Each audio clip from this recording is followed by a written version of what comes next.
कश्मीर में महंगाई ने लोगों की कमर तोड़ दी है। बकरे का गोश्त 1500 जबकि प्याज 200, मटर 200 रुपए फी किलो में फरोख्त किया जा रहा है।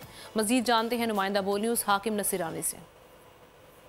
जी बिल्कुल, एक तरफ सर्दी और धुंध ने कश्मीर के शहरियों का जीना अजीरन कर दिया, तो दूसरी तरफ जो रोज़ मजदूरी वाले मजदूर और कारीगर हैं उन महंगाई ने उनकी कमर तोड़ दी है। ना तो वो गोश्त खरीद कर सकते हैं, ना सब्जियां खरीद कर सकते हैं, ना दालें खरीद कर सकते हैं। आइए मेरे साथ एक कारीगर खड़े हैं, उनसे जानते हैं कि वो के बारे में क्या कहते हैं। जी उस्ताद जी, क्या आप क्या कहेंगे? भाईजान, बहुत महंगाई हो गई है, धुंध की वजह से काम नहीं है।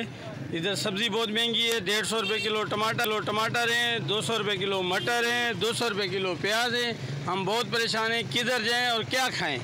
बराए मेहरबानी हुकूमत से हमारी अपील है कि कुछ ना कुछ महंगाई को कम किया जाए। जी, आपने कारीगर की बातें सुनी। उनका ये हुकूमत वक्त को चाहिए कि जो रोज़मर्रा के इस्तेमाल की चीज़ें हैं उनके प्राइस पे कंट्रोल किया जाए, जैसे उनकी ज़िंदगी आसान हो सके। सब्सक्राइब करें और बेल दबाएं ताकि कोई खबर रह न जाए।